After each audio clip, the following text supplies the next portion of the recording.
Hi, everyone. Welcome back to Iggy's Toy Parade and Soldier Review. This is your host, Iggy, and today I want to share with you something that I bought because I like the packaging. Now, I know that sounds weird, but I really am a fan of like 1940s, 1950s packaging. The artwork that they used in those days is almost primitive, but I don't know why it appeals to me so much. But I also like Western cabins and things like that. Now, I was somewhat disappointed when I got this model because it's not HO and it's not 132 scale. It's like a 145 maybe. Well, I'll just show it to you. I don't know what I'm sitting there talking about when I could show it to you. Well, I should have brought a soldier out so that you could see what I'm talking about. But I like it as far as what it is. It's pretty cool looking. However, it's the front of it, which you see here, is exactly the same as the back of it, and the sides are the same on both sides. Now, this is was complete except for it was missing this gate that you see there. The fence pieces are all here because there's 6 fence pieces plus that gate, and the tree is missing. Now, if you had an HO train in the 1960s, you probably would recognize this tree instantly. So, who makes this? Well, this is made by Bachmann of Philadelphia, and there's not a whole lot of detail on the box because years ago they didn't really put a lot of information on their boxes. But let's show you the box in its entirety. It's made in such a way that you could flip this part of it up to display. And it shows something on here that I thought was very interesting. Oh, look at the artwork, guys. I don't know why I like that so much, but I've always been fond of this kind of advertising. It says a product of American labor and industry. When was the last time you saw that? Manufactured by Bachmann Brothers Incorporated. Now, Bachmann Brothers, uh, its roots go all the way back to, I think, 1833. However, it was not called Bachmann Brothers until the early 20th century. And they began manufacturing buildings like this in 1947 with their Plasticville line, which is still popular with railroadists. Is that the right term for railroad hobbyists, railroadists? I'm not sure. I was railroaded into saying that. Okay, you can kick me in the caboose if you like. I won't say that again. Um, it looks like there was a fireplace here because you can see there's 2 pre-drilled holes up there, but nothing to put in it. So I'm guessing there was probably something that looked like a stone fireplace attached to that. It comes in 2, 4, 6 pieces. 2 roof pieces, 2 side pieces, and 2 front and back. And that's the whole thing. Now, the fences are good looking. However, they're very brittle. And you can see here, these are pieces that broke off the fence as I was handling. Now, let me see if I can do this. There's not enough of it here now to do it. But I was able to snap it. Not intentionally. It was already broken off in a piece, and it broke into 3 more pieces. And you can see that I think it was right there. It's a good looking fence, though. Now, the only thing that I don't care for about the fence piece is that I don't know how to put them together. This doesn't look right, what I've got here. Something doesn't quite look right about this. So they are awkward to put together, but I like the way they look. Let me see if I can get you a better view of that. This is the bottom right here. but it looks pretty cool. Looks very rustic, like you would expect with a cabin. So why would a cabin have a fence like this if they're out in the woods?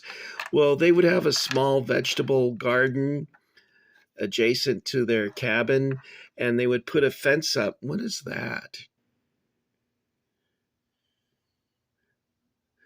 Yeah, it looks like it's going to break.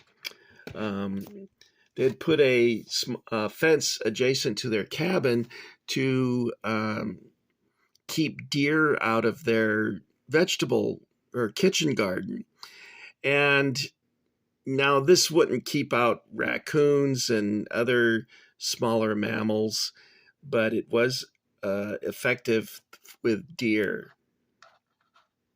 Also, you don't want horses and cows grazing in your uh, kitchen garden because there's a lot of tasty things in there that animals like to eat. So let me see if I can turn this a little bit so you can see it. There we go. And as I said a little bit earlier, the two sides are identical. I wouldn't mind having a little place like this. I would need the fireplace, but it's pretty cool. Now, it's interesting that in the early life of America, a lot of homes looked like this prior to their popularity of clapboard and brick built houses. In the western states, such as Ohio and Kentucky and Tennessee, and well, they weren't states then, but territories. Um, these types of homes were quite common.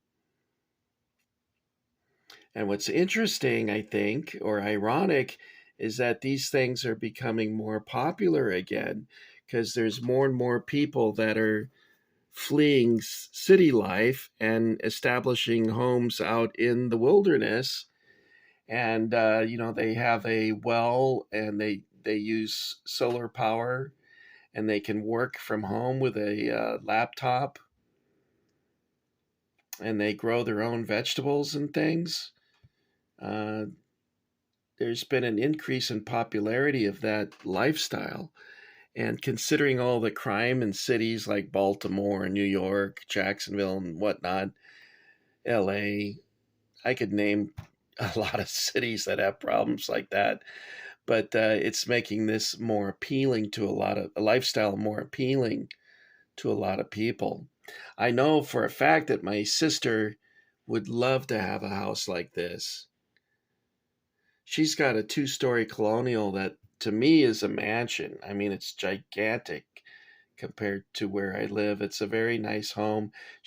My sister did an excellent job of decorating it with antiques, and it's very nice. I once had a dream that I had died and I had gone to heaven, and I was in my sister's living room and she had a fire in her fireplace. She has a traditionally styled fireplace. And I dreamt that there was a Christmas tree with lights and there was candles and a big bowl of punch and chips and dip and cookies and all sorts of fun foods. And people were showing up and it was snowing outside. And my nephew, my niece's husband, my nephew-in-law was playing the piano and people were singing. And everyone that I've ever known and liked was showing up at the door with presents. I had to have my presents, greedy little guy that Iggy is. And my parents and grandparents were there. And it just was so heartwarming and beautiful and lovely. And when I woke up from that dream, I was sorry that I woke up because I wanted to stay there. Um, anyway, I don't know why I got off on that. I guess I was talking about my sister's house and how much I like it. Bachmann also, besides Plasticville, they were also into making HO trains and things, and scale trains, HO trains. But it all came to an end in 1984 when they got bought out by a Chinese conglomerate named Cater, Kader, and all the manufacturing of Bachmann uh, things is was done in China then. So this statement here, where is it now? Seems somewhat quaint now when you consider the history of Bachmann. You know what? It's funny. Bachmann's history is not much different than other toy companies in that it's very complex and hard to follow because they get bought out and then they get uh, herded into a bigger company with other companies. They get that get absorbed and get eliminated, and so on and so forth. Now, I thought there was something on the back of this package that was very interesting, but they're showing plastic birthday candle holders, plastic telephone pole. I had some of these with my HO train layout. Sunglasses. During World War II, they were one of the number one suppliers of sunglasses to the U.S. military, which I thought was interesting. I wish it says printed in the USA. That's also kind of different. Plastic tableware. I just love this artwork. 95 cents. That's probably what it was in an antique store or something. Unfortunately, the box is somewhat ragged, but something's inside the box. Oh, look. It's the chimney. Well, that's cool. I thought it was gone. So there's the I'd have to punch it in, but there's the chimney. Is there anything else in there? No. Oh, it's looking kind of sad, isn't it? Anyway, that's all I got for you this time. Just an old Bachmann snap together model. The model itself snaps together very easily. The only trouble I had was with the fencing. And I didn't want to force it because you can see what happens when Iggy does that. We got pieces there. What was that movie with Jack Nicholson, 5 Easy Pieces? I'm making a movie about 3 easy. This looks like a booger, but it's actually a piece of plastic. Part of the fence. Okay, guys, that's it. So Iggy's going to say goodbye. Before I go, I want to thank those of you who've joined the Iggy Army, and I want to say thank you for getting Iggy with it. You might want to hit the notification bell. I've got more things coming. This was just like a hors d'oeuvre to keep you from getting too hungry in between videos. And I truly do honestly love this. I don't know. Iggy is kind of a strange dude. But anyway, I think some of you might enjoy it too, and that's why I'm presenting it to you. There's something heartwarming about things like this, nostalgic, and that always gives you a nice fuzzy feeling of warmth and coziness when you see products from when you were young or even before you were born. Okay, so let's meet up at the Chow Wagon at Roy Rogers Ranch. And of course, what are we going to eat? We're going to have beans and bacon and biscuits and maybe some homemade apple pie. I personally like cherry pie, but I'm not a big fan of cherries. So someone said, well, that's kind of weird. But it's like I love banana pudding and banana flavored popsicles. and I can't stand bananas.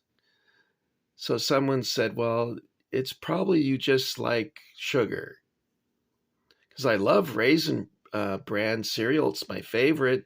And raisin muffins or a raisin bread and raisins in my salad, but I hate raisins.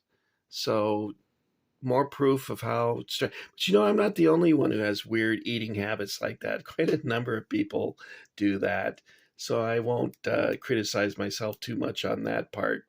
Anyway, uh hopefully we'll get to see Rin Tin Tin. And you know what, when I was watching an episode of Rin Tin Tin a couple weeks ago and I started to cry. I don't know why that happened. I think Rin Tin Tin was canceled when I was like 2 years old or something. But I did watch it in reruns, and so I'm very fond of it. Same thing with Roy Rogers. He was canceled in 1957, and I was only 1 years old. Okay, guys, that's it. Shall we say happy trails? Happy trails to you until we meet again. This is it for Iggy. Bye.